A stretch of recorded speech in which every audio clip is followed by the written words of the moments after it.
Hey everybody, this is voice actor Brian Beacock, the voice of Yumichika in Bleach. If you weren't so beautiful, I would have killed you with my Fujipujaku. And Takato in Digimon Tamers, Digimodify! And you are watching Hawaii's #1 podcast, the Kasanova Podcast. Aloha and welcome everyone to another episode of Hawaii's #1 podcast, 8 years in a row now, the Kasanova Podcast. I'm your host, Mekel Kasanova, and today I'm joined by a very, very special guest, the legendary, the iconic, the one, the only, Brian Beacock. Brian, how are you doing today? I'm great. Thanks for having me. It is an honor to have you on the show. I'm super nervous because you've done a lot of work, voiced a lot of characters that I absolutely love, but at this point, I'm going to shut up and let you have the floor. This is your show. How are you doing today? How's your day going so far? I'm great. Well, I started by taking my car to the auto body shop, so it's give and take. It's all right. Yeah. Typical LA life, right? Something wrong with your car. Which is crazy because, like, okay, the few times I've gotten to go to LA for either events or for work, I don't understand how you guys deal with the traffic. How? Like, that's just... It's pretty crazy. Fortunately, a lot of the places where I record voiceovers have moved from like down near LAX, the airport, which is really far away.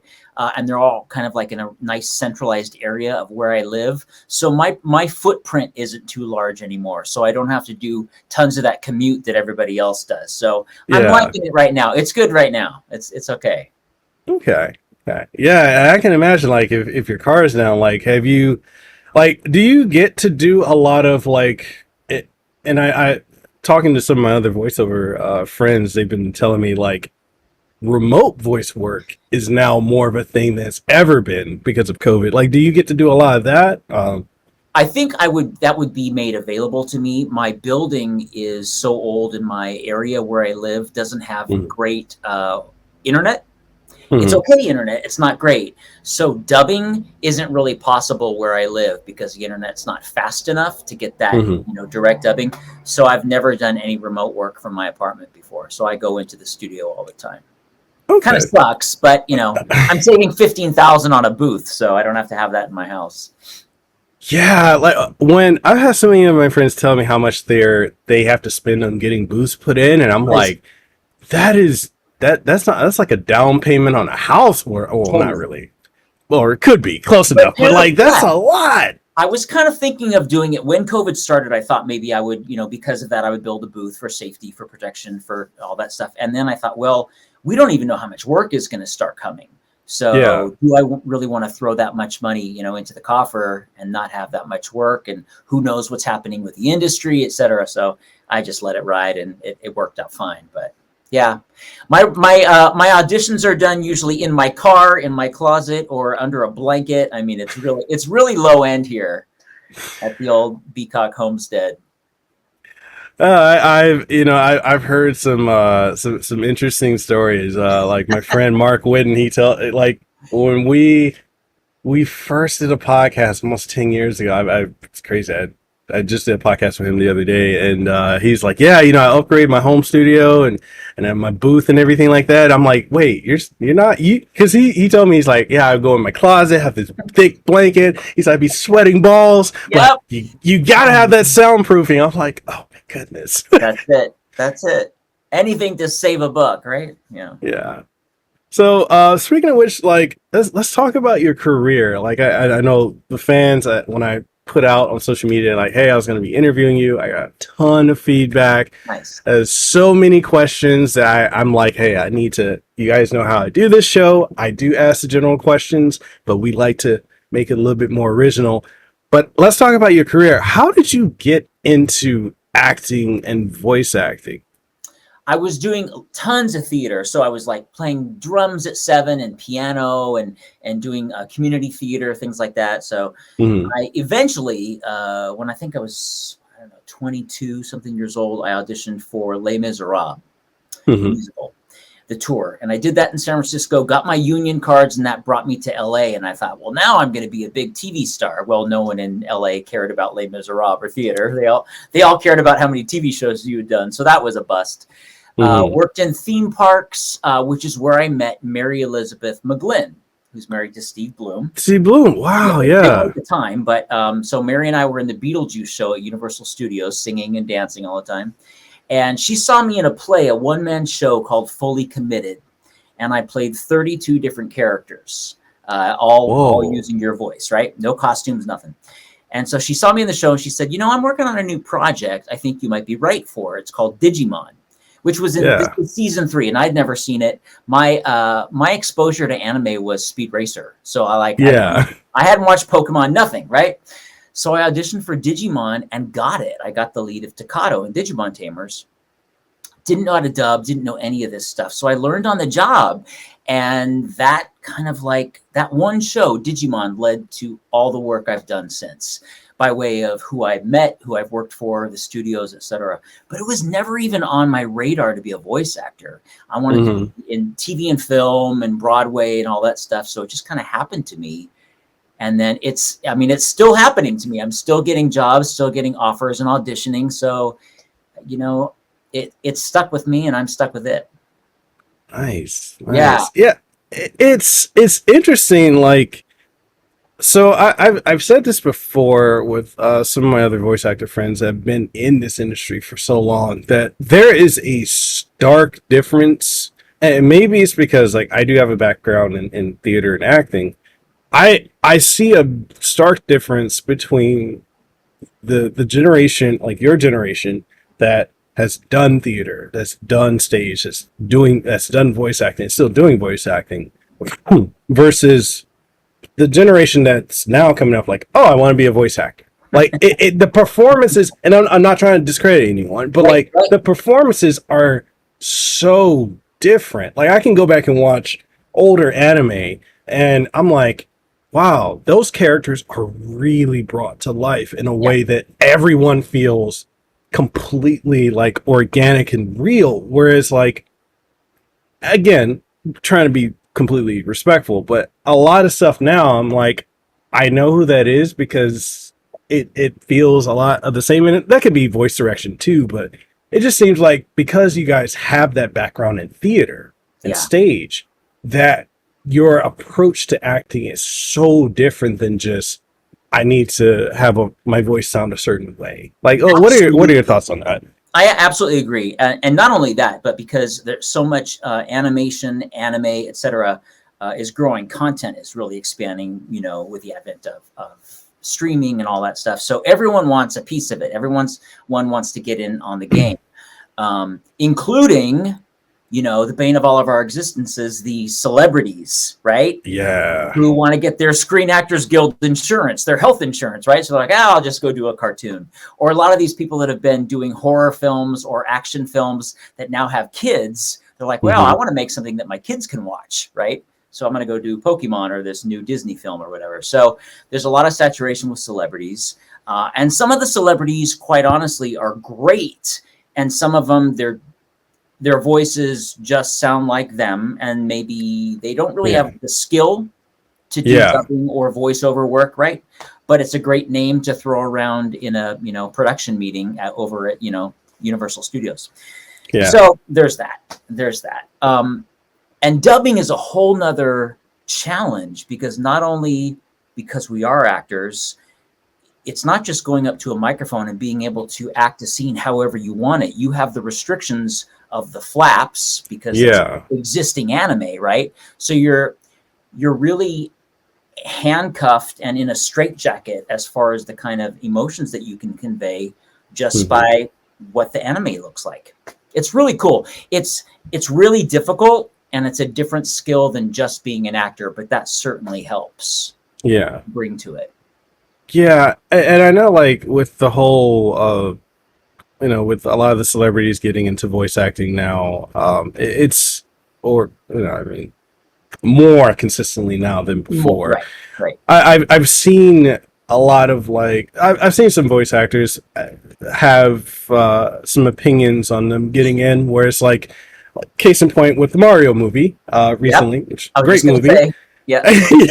Like, you have people who have been voicing these characters for generations that could easily have just transitioned over to the big screen. I mean, and while they are in it, it's at such a minuscule role where it's like, I feel like maybe it's just, is it done for like, I don't know, like publicity or name value? I feel like Mario Yeah, carries enough of a weight of its name right. alone that you could have just had, the traditional actors reprise their roles. So Yeah, a it's just, lot of it's that. interesting. Yeah, a lot of that probably is, like I say, it's the pitch meetings, right, with the executives. Yeah. Like, oh, we'll get this guy, and we can put it on the box and all that stuff. Well, especially if you're dealing with younger audiences, My Little Hmm. Pony or whatever, they don't care that it's Nick Jonas, right? They don't know who Nick Yeah. Jonas is. They're 3 years old, right? The parents might know, or this, the older sister might know. So it's a lot of that kind of. It's the same thing that it's always been when they're pitching a TV show or a movie. It's name value, recognition, and how can we sell.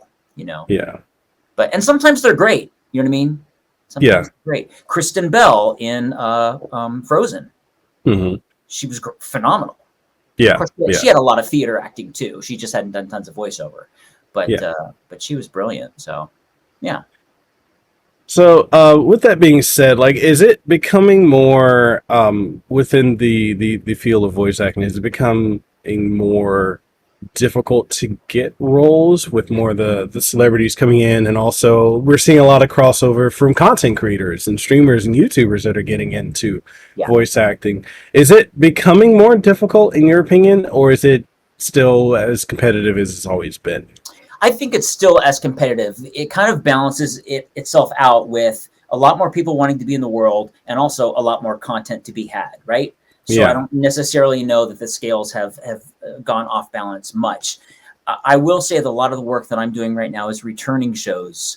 Blue Exorcist coming back, Bleach coming back, Yeah. Boruto continuing, Bungo Stray Dogs, etc. So fortunately, I'm not really feeling a dry spell, but I think without those, maybe I would be. Like, I'm not getting tons of auditions for new stuff. A lot of stuff moved to Texas with Yeah. Crunchyroll and Sony doing the merge. They're getting a lot of new anime. Hmm. So yeah, it's the same thing. It's just a different story in Hollywood, but Hollywood has always been competitive and tough and changing, and Yeah.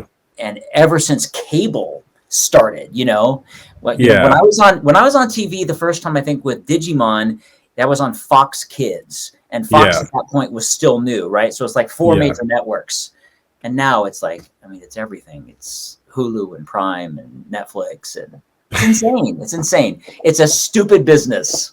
Why are we in it? Why are we in it? Oh my god. It's so funny. I was having a conversation the other day, and someone was saying, like, man, I can never fathom paying for cable or satellite because it's so expensive when I can just get streaming services. I'm like, okay, but when you factor in how many streaming services that there Please. are now, Yeah. that adds up to being more than cable at this point. I I just did my remember, budget. I just did my budget. First of all, I pay for all of them. I have right? them all.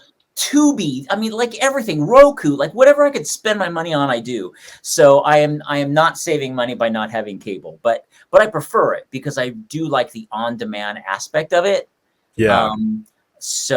But yeah, I'm not saving any cash. No, Let's like be real.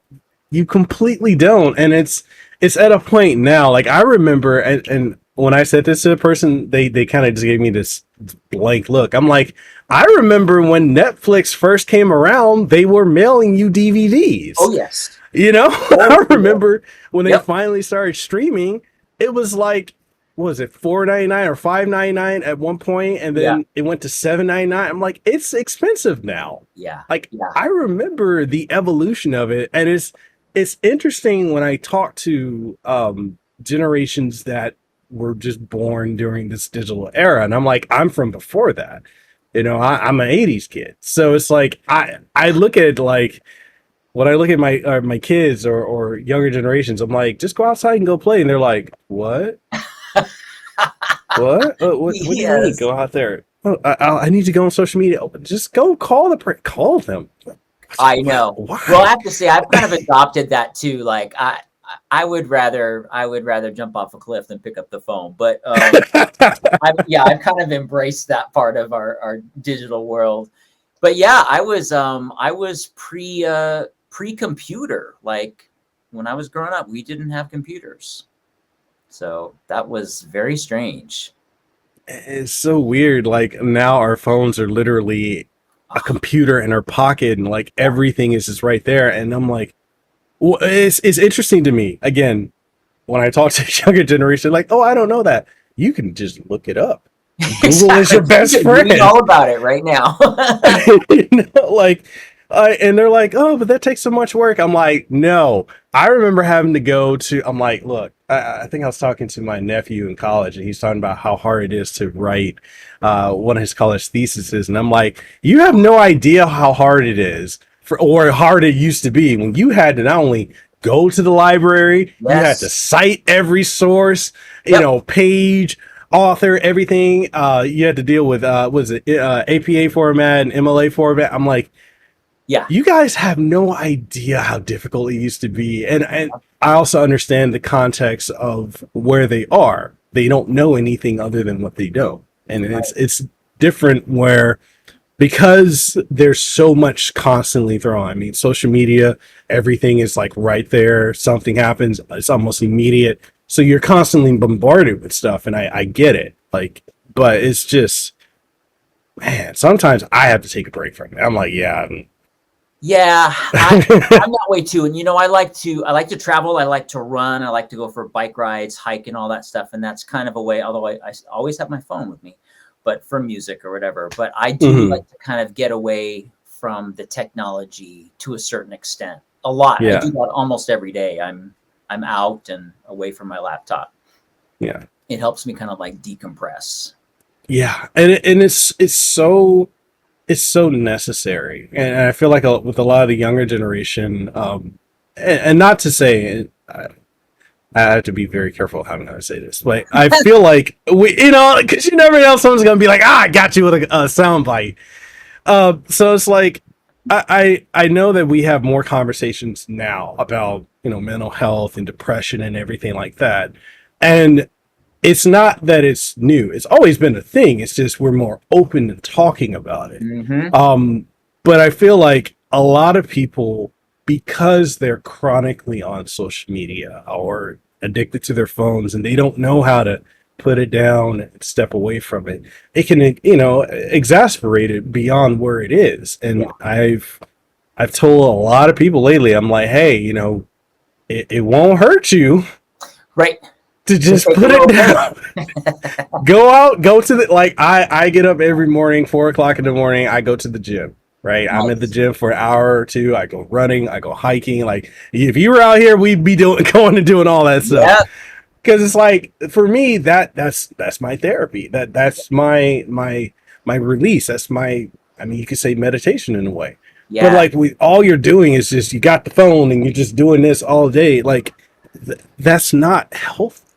Yeah, and it's funny because I've had this conversation with all my actor friends. We are all kind of like on this hamster wheel of trying to do our work, trying to get more work, trying to Hmm. publicize the work that we've done. So it's nonstop. Even if we're on a successful show or we just wrapped and we're taking a break, there is no break. There is no vacation because Yeah. nothing's constant, and you never know when everything's going to end. So Yeah.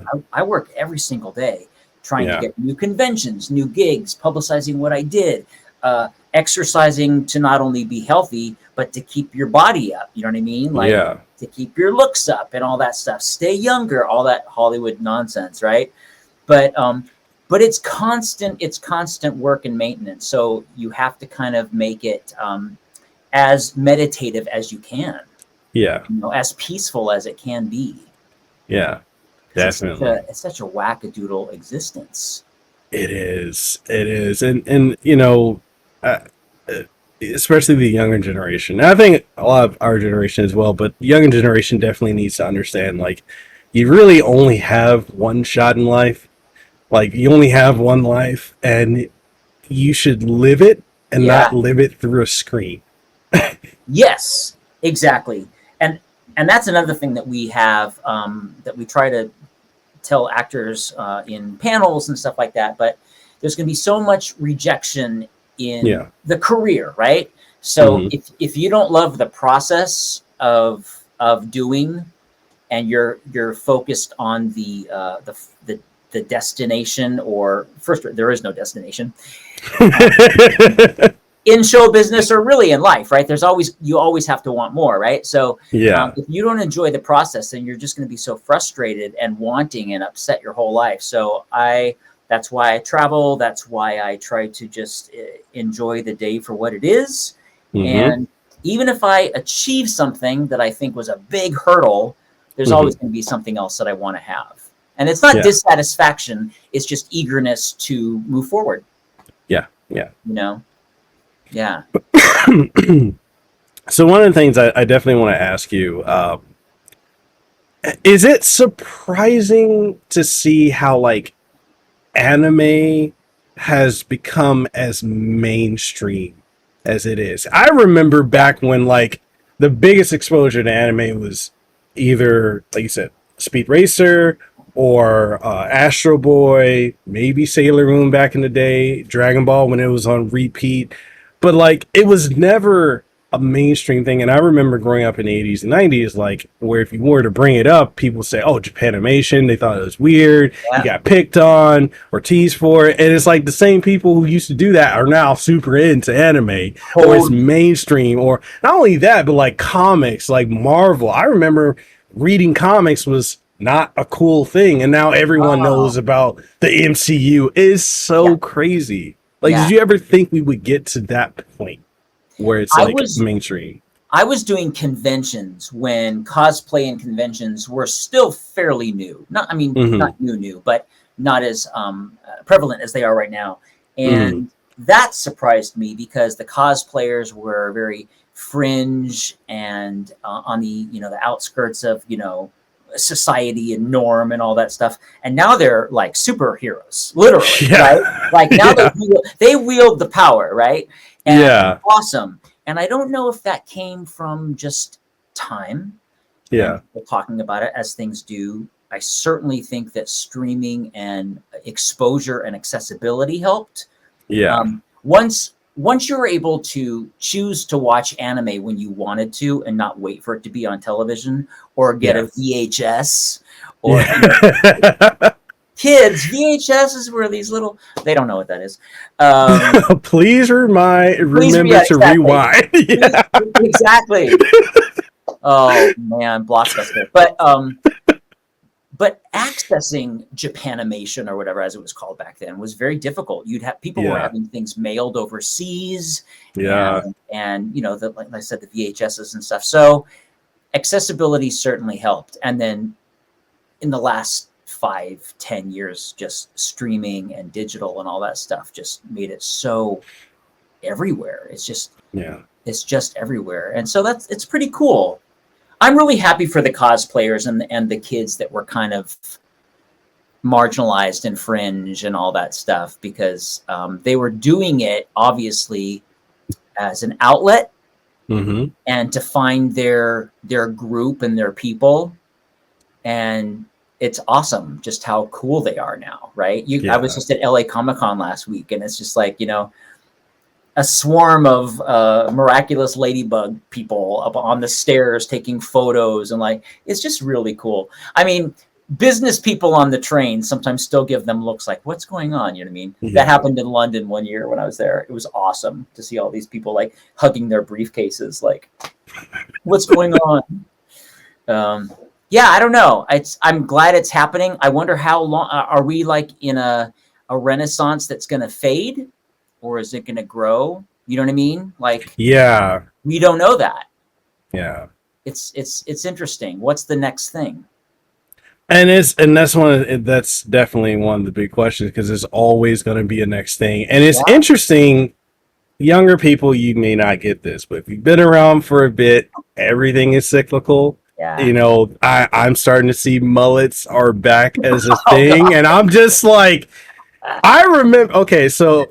Growing up here in Hawaii, mullets, ever since it came out, that was just kind of a thing that just stuck around. You mostly saw the older generation, like the uncles and aunties wearing that, or your grandparents having that and just sticking with it. And like the younger generation be like, I wouldn't do that. But like it's funny within the last 3 or so years, the young people are all and they putting their own spins on the mullet, and I'm just Oh like, wow. that's a thing? You know, that's an Australian thing too. That's really Really? big in Australia. Yeah.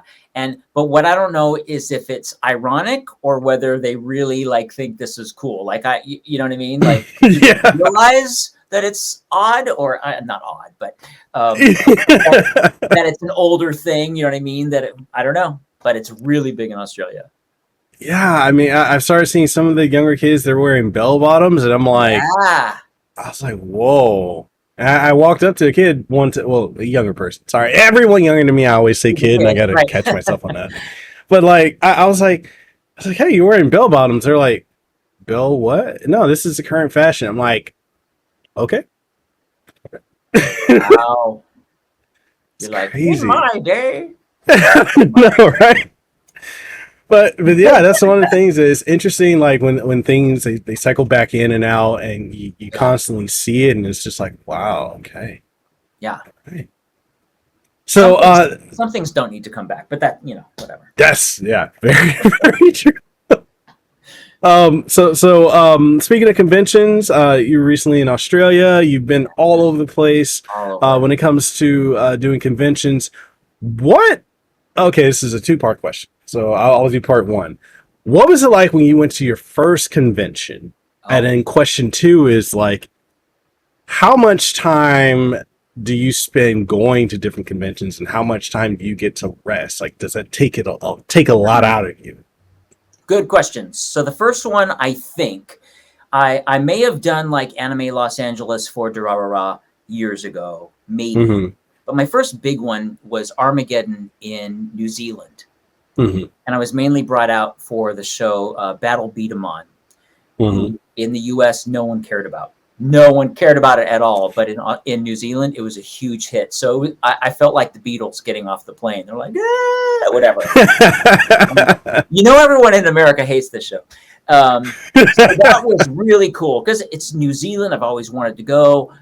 They typically at Armageddon, they bookend you. So you do one weekend, you've got a week off, and then another weekend because they want to get their money's worth, right, for the flight.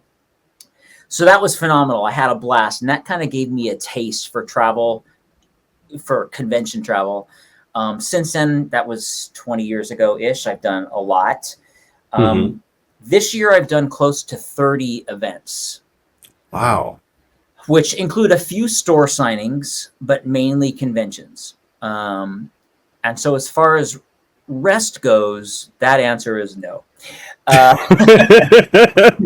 The most rest I get is like I did Australia, and again, it was bookended, so I had the week in between. But most of the time I'm popping off for the weekend and coming back, doing voiceovers, whatever other jobs. I work on American Idol as well. Nice. I'm the stand-in, or I was the stand-in for Luke Bryan. I don't know if they'll have me back next year, but that's a great gig. I work all the award shows, all the rehearsals for them, right? Plus voiceovers, plus managing kid shows. I've done Peppa Pig and Barbie. I was Barney the dinosaur for about 10 years on tour in the costume. That's ridiculous. So I have a million jobs, right? So there is no rest. There is no rest. But when I can travel and spend some time, that's amazing. That's pretty much what I do it for. Nice. Okay. So when are we gonna get you out here in Hawaii? Well, you guys have Kauai-Con, right? Kauai-Con. We have Comic-Con Honolulu, which there's a story about that one I'll tell you off air. Great. Really bad when you have a big voice actor who leaves on day 2 because of Anyway. Okay. We'll talk about that off air. I want to get out to Hawaii. I've never been to Hawaii. I've been everywhere in the world a lot, but I've never been to Hawaii. So I would love that. Okay. Yeah. I will. I work. I do media and press at the conventions out here. So we'll make it happen. We will make it happen. Nice. We'll make it happen. So that being said, pivoting off of voice acting and such, you're a writer, a musician. So, what got you into start with music? Because I'm also a musician. What Nice. got you into music? My dad was a trumpet player. Okay. He played in the service in the Air Mm-hmm. Force. Both his brothers were musicians as well. Musicians, I think clarinet and drums. I think were the other two brothers. So jazz was always very prevalent in my house. Ella Fitzgerald, Sammy Davis Jr., big band, etc. So that was Yes. at the time I was a kid, right? Barbara Streisand, just I mean the high-lows, the Four Tops, everybody. So at 7, I wanted to play the drums, Mm-hmm. but they wouldn't let me do it. They're like, you have to play another instrument first. So I took up piano. I played that for about 3 years, started the drums, percussion, a little bit of guitar. It was just something that I was connected to, right? Mm-hmm. My two brothers, my two uncles, they both had Beacock Music. Mm-hmm. I think one's still in Oregon, one's in San Jose. My dad didn't do it, but we were just a really musical family. Yeah. Yeah. So that started that, and then what was the other question? Music and what? Writing. Oh, writing. Writing came from I was working at Universal Studios just as a day job. I was singing and dancing in the Beetlejuice show. I was musical Mm-hmm. director for the Blues Brothers show. But acting wasn't happening. I wasn't getting auditions. So I thought, well, I'm going to write my own show. Mm-hmm. And that kind of started. I did a web series called McCracken Live, which won a bunch of awards. We went to France with that, won a festival there. And then I wrote another one recently called Acting Dead, which is a zombie comedy show. It's like Shaun of the Dead meets The Office is the style of the show. And that one won a Primetime Emmy in 2016. So, I mean, I definitely have the writing bug. I still want to write another season to that show. But writing's hard because I haven't yet decided whether I love the act of writing or whether I love my writing to then achieve something. Do you know what I mean? Yeah. Because I'm always writing towards, I can't wait till we produce this or shoot it or it wins an award or whatever. So writing is a slog. It's tough. Unless you have something that you absolutely have to get out. You know what I mean? Yeah. Which happened with these shows. Once I got the concept and the idea, I was excited to write them. But it's tough. It's tougher than acting. Do you write? I used to do a lot of writing, especially in college, and a lot of times when I did theater out here in Hawaii, they would have me just write stuff. They're like, "Hey, we know you're good at it. Write something." I'm like, "What's the time frame? 2 weeks." Oh yeah, right. If you're lucky. If you're lucky. Yeah. So it's cool. I mean, writing something, one of my first projects and having it win an Emmy was nice. That was pretty nice. Cool. Yeah. So, and it's really funny. I tried to get a literary agent after the Emmys. Mm-hmm. And so I'm calling everyone the next week, as everyone often does, right? You're trying to get through to William Morris or ICM, and you got the gatekeepers, the people on the phones, right? Yeah. So this one girl, I said, look, I just want to talk to someone. I just want an Emmy, and I'd like to meet with an agent. And she's like, sorry. She was just like, she was not having it. And not nice at all, right? So before I hung up, I said, let me just ask a question. How many Emmys do I need to win before I can call you guys back? She didn't think that was funny either, but I thought it was good. That was pretty good. At that point, I didn't care anymore. She's like, block this number. So yeah. No, I mean, I yeah, it's interesting. Speaking of gatekeepers, it's amazing how even when you accomplish phenomenal stuff, like you said, winning an Emmy, there's still going to be those people who just don't care and they're just going to gatekeep. And it's I see a lot of that in the podcasting field. I see a lot of it in journalism because I also do freelance journalism. I see a lot of that in the content creator space. Oh yeah. And I'm like, on one hand, I get it because you kind of want to vet certain people. Sure, of course. But some people just make it more of an elitist type of thing. And I'm like, you can't really grow something by continuing to gatekeep it, it's interesting that you say that, because the category that we won the Emmy in, it was new short form content in the Emmys, right? And so we were already up against HBO. We were up against The Walking Dead short form content. So it was already difficult that we won. Now it's all like James Corden, like it's all these major TV shows that have created subset content. There's no way that a little guy like me would ever compete with any of that. So they've already created, like, they pulled that back into their world, you know? It was put out there for the little guy, and then they pulled it back.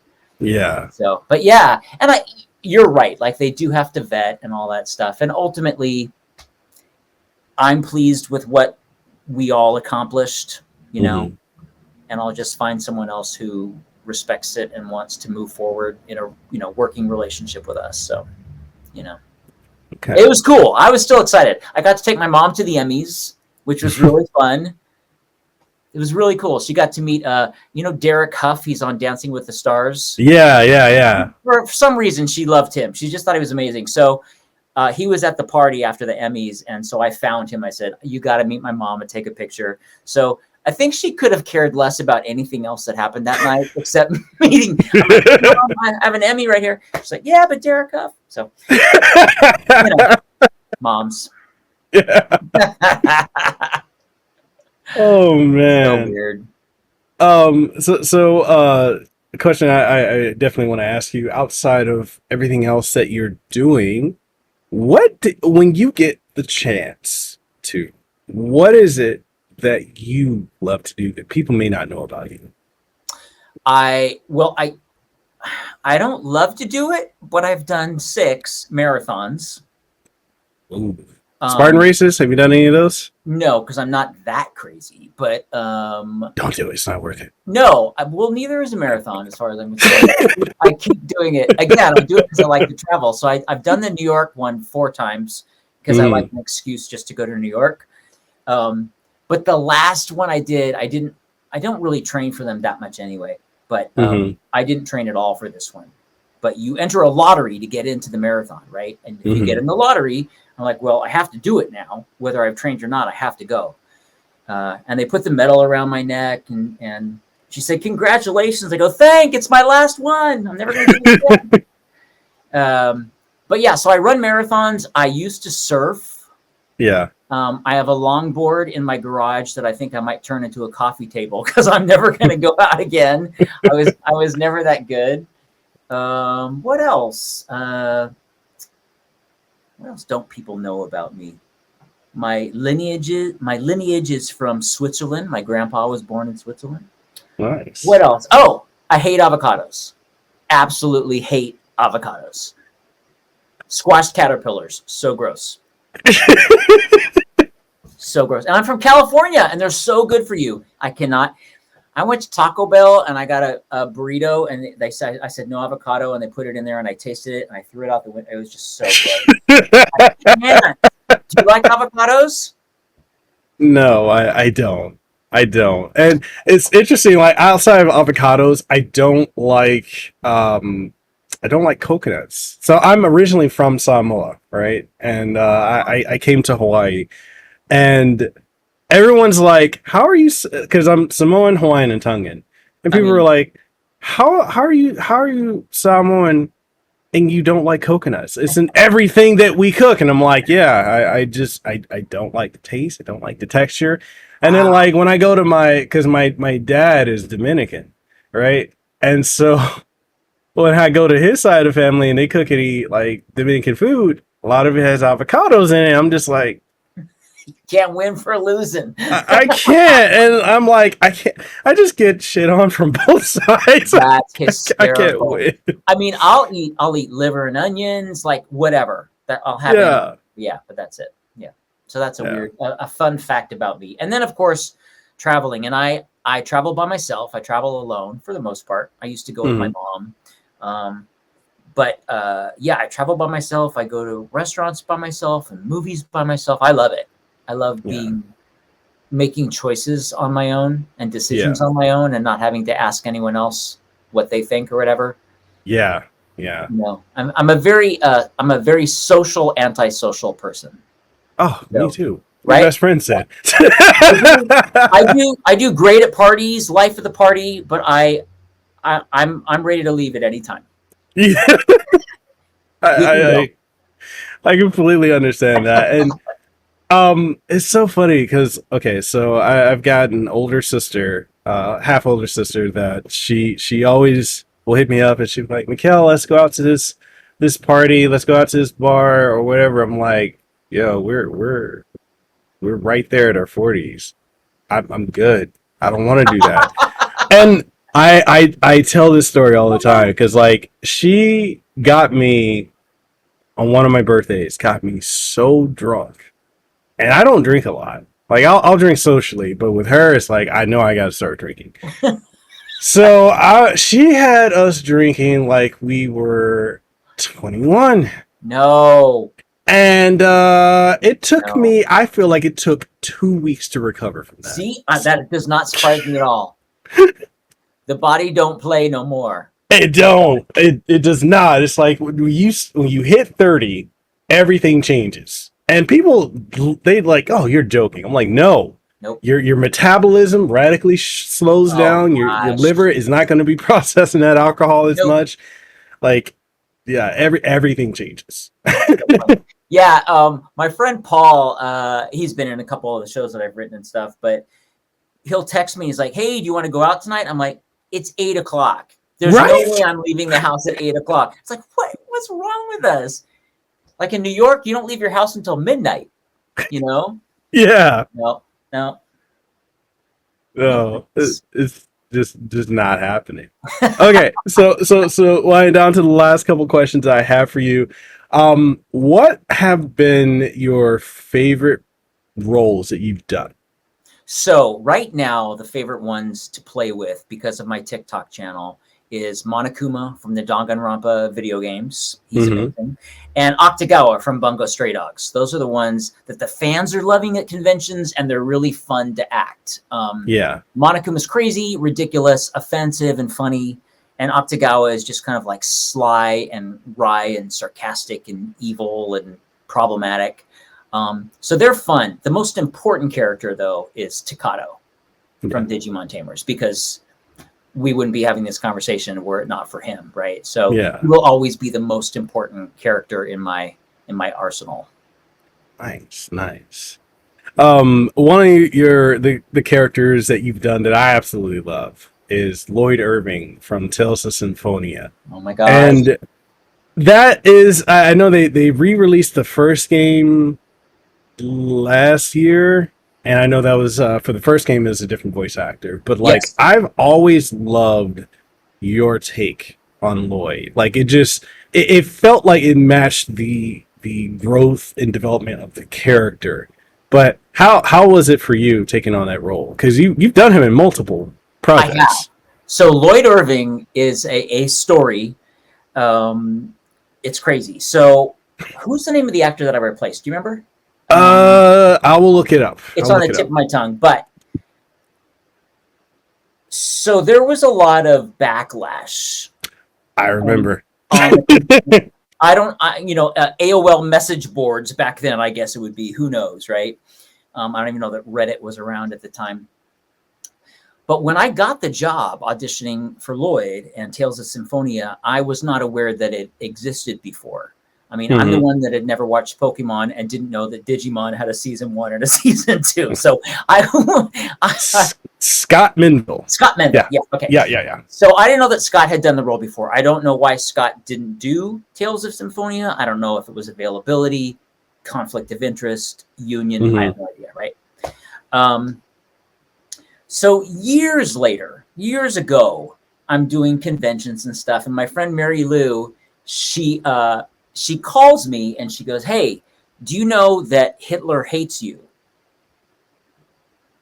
I'm like, "Well, number one, good. Good. All good."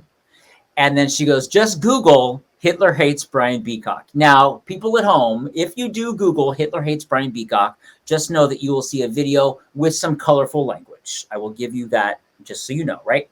Yeah. So there's a movie called Downfall, which is a foreign film, and it's Hitler in the War Room, and it's all subtitled, right? and people over the years have re-subtitled the scene of Hitler being angry at something. So in this scene, Hitler is upset because Brian Beacock has revoiced Lloyd Irving and taken away the job from Scott Manville. And it's so funny. And so I thought, man, I've made it. I've arrived. Like, I'm famous now. So whenever I go to a convention, if there are people that mention Lloyd and that they like me as Lloyd, I try to do this as often as I can, but I have a little Lloyd plushie, and I bring that with me, and I autograph it, and I give it to them for free. So, because it's such a bizarre history that just people were just really either yes or no, right? Yeah, I remember when you took on the role in Dawn of the New World. Yeah, and I remember like when I played it, I was like, oh, this is a different voice actor. I'm like, it sounds like the guy from Digimon. But I was like, hey, it's cool. It's cool because like it was a time skip, and most of the characters got recasted anyway. Right. But it was interesting seeing how many people were just that angry, and I don't know. Maybe it's because of how I am. And I've been this way for many years. Like I don't think I shared this with you yet, but like I've had stage 3 colorectal cancer, where I was told I had 6 to 7 months left to live. I've gone through that twice. And my outlook on life is very much, I don't take a lot of things that seriously, because I'm like, there are more important things. So when everyone was getting so angry, I remember like in college, people were very angry about that, and I'm just like, one, the character is older. 2, there was a time skip. 3, they're not. I think only 2 characters had the same returning voice actors, but I thought the performances were better. And people were like so angry at me, and I'm like, okay, it's not that serious, guys. It's an opinion. Don't put your pitchforks down. But anyway. Exactly, and that's the way I treated it online too. I'm like, they are totally welcome to their opinion, and I respect them supporting the original actor. That's great. You know what I mean? Yeah. It just really had nothing to do with me because I wasn't aware, and you know what I mean? Yeah. Now we do a little bit more vetting now. Yeah. It's mainly union questions that we do that for. Like, was this actor let go because of trying to like turn a non-union gig union? You know, am I doing some like little scab behavior by taking on the job willingly or knowingly? So I try to do a little bit more vetting now when the show comes along. But back then, I don't even know. I mean, did we have the internet? I guess we did, but I'm just like, okay, a video game, let's do it, right? Yeah, and back then it was kind of weird because you didn't think back then, for the younger people who don't understand, this is like what, 2007, 8-ish, I think, roughly. You didn't have at the time, outside of a very small subset of people that were that into like who voiced the characters. It's not like how it is now. So very true. To me, back then, I thought it was weird. And the fact that there's still some people that do get angry about it, I'm like, it's not that serious, guys. Move on. There could be a multitude of reasons. And I think mainly for me, because I understand a lot of the voice acting world and I have a lot of friends in it, there's a multitude of reasons why people either do or don't get a role or don't reprise a role. And why? You will probably never know. And that's okay. Yeah, it's funny. So, you know, some producers and creators come in new to a project in the middle of like a franchise, and they don't even take the time to listen to who did it before. So you would think of all people, they would be the ones to say like, was this person popular? Was this character popular? Should we bring this person back? But that doesn't always happen either. Yeah. And as far as games go, I'm still ignorant to games because I just bought a Switch, right? But prior to that, my only gaming system was an Atari. So I was not the aficionado of Pong. I was really good at Pong. But I had not played any other game. So no, I mean, and honestly, that's okay. Because like with everything you're doing, like you don't have that level of time. And if you do, I mean, there are other things you could be You doing. do. Exactly. So, speaking of which, I definitely want to ask this one question. I have two last questions, but this one is like, how did it feel getting to come back and voice Bleach and Dora, and as well as like Digimon and everything? Like the stuff that's coming back. Yeah. Was it shocking that it was coming back? Surprising, yeah. So Bleach took, I don't know if it took like 8 years or something like that when it came back. Same thing, Blue Exorcist was a long time. It just came back in season 3, right? As me as playing Shima.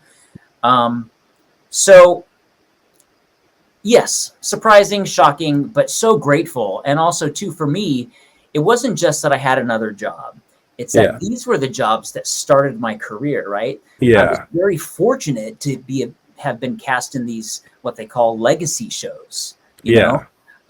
And so I really felt like I was in this really cool group of people that had that experience. Just like if Cowboy Bebop came back or something like that, you know what I mean? Like really changing the narrative and the face of anime back then. So it's very cool to voice those roles again. And someone asked me the other day, was it difficult finding the voice? I'm like, nah. Yumichika, like I can put that voice on like a tight-fitting glove. You know what I mean? Like it's just it's still in me, but it's great. And I do wish that Digimon would come back. I wish Digimon Tamers would come back. There's no sign of that yet, but who knows? I'm honestly shocked. Like I remember in the time when you had Pokemon that blew up.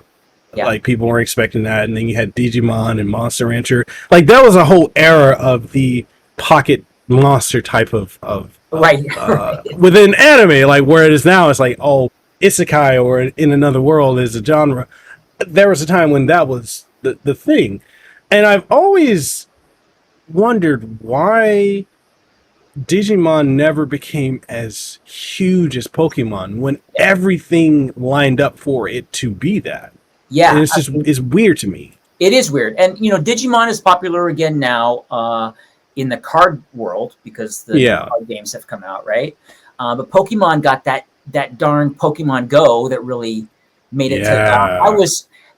That time I was really upset. I'm like, we need a Digimon Go. I'm very angry right now. Like, I want people to be falling off mountains and running through traffic trying to find Digimon. But yeah. So my last question to you is, what advice would you give to people who want to either get into acting or voice acting at this point? So the cool part right now is that you do have so many things accessible to you because of social media and the internet, right? Yeah. For voice acting or acting, I would just say take an acting class. If you can do it in person, that's great. If you're not in a place where you can do that, there are some real reputable places online that you can take acting classes. Figure out what your voice can do. Practice, listen and repeat, right? Yeah. Improv classes is really, really important. You need to free yourself up, right? And not be self-conscious and be able to just be weird and silly and stupid because that's what we do all day. Start a YouTube channel. Ask your parents. Always ask your parents, right? And then beyond that, I do recommend, if it's something you really want to do, try not to take no for an answer. Just figure out why the response no is being given to you. Adjust, ignore, maybe, go around. If you encounter a closed door, then go through a window. I'm not suggesting breaking and entering. I'm just saying that tenacity is one of the biggest assets you can have in life, not even in show business, but tenacity to get what you want. Yeah. Yes, that is so true. And I definitely want to add in on that because a lot of people think no or not achieving something means failure. The only time you really fail is when you give up. Everything else is a lesson to learn. It can be a temporary setback. Go back to the drawing board. You don't fail until you or lose until you give up. And a lot of people struggle with that. And I've had a lot of people ask me, I'm failing at podcasting, or I'm failing at YouTube, or I'm failing at streaming. And I'm just like, are you really though? or you just haven't hit your stride yet. Right. Just it's perspective.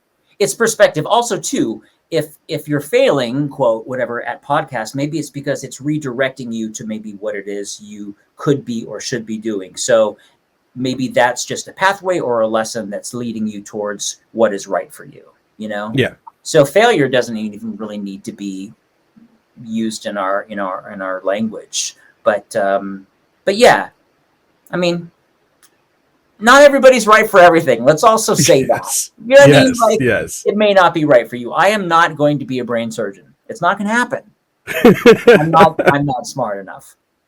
But there's a lot of stuff that you can do. I would also say I spent my whole life being a jack of all trades, master of none for the most part, being so diversified in my wants and my skill set and my talents that I think had I focused a little bit more, I would be further along in a variety of things. So it's great that you can, juggle and roller skate and ride a unicycle, but maybe just do one thing to get into the circus. Yes.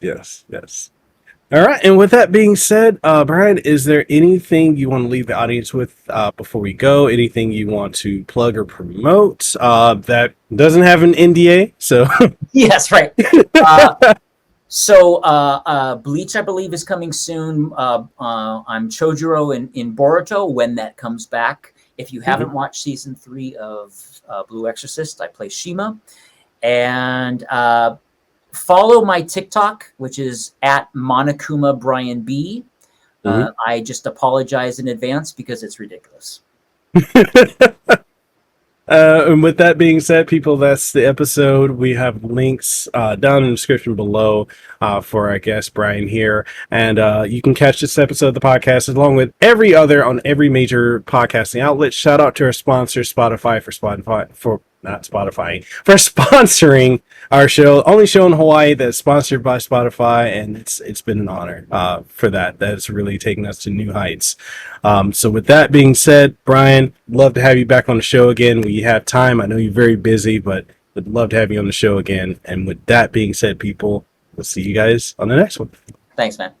If you enjoyed this episode of the podcast or any of the other episodes that we've done so far, if you've enjoyed any of the conversations I've had with the guests that I've had on the show, or just general topics that you guys have thrown at me or that I've researched and we've just talked about on the show, then do me a solid. If you're listening on any of the major podcasting outlets, make sure you leave a comment, leave a rating or a review, because it greatly helps out the show. If you're watching the show on YouTube, which airs every single week, then make sure you sub to the channel, youtube.com/@Mekel Kasanova, or just youtube.com/Mekel Kasanova, or even do us an even bigger solid by liking the video and sharing it with someone you think would find some enjoyment out of it.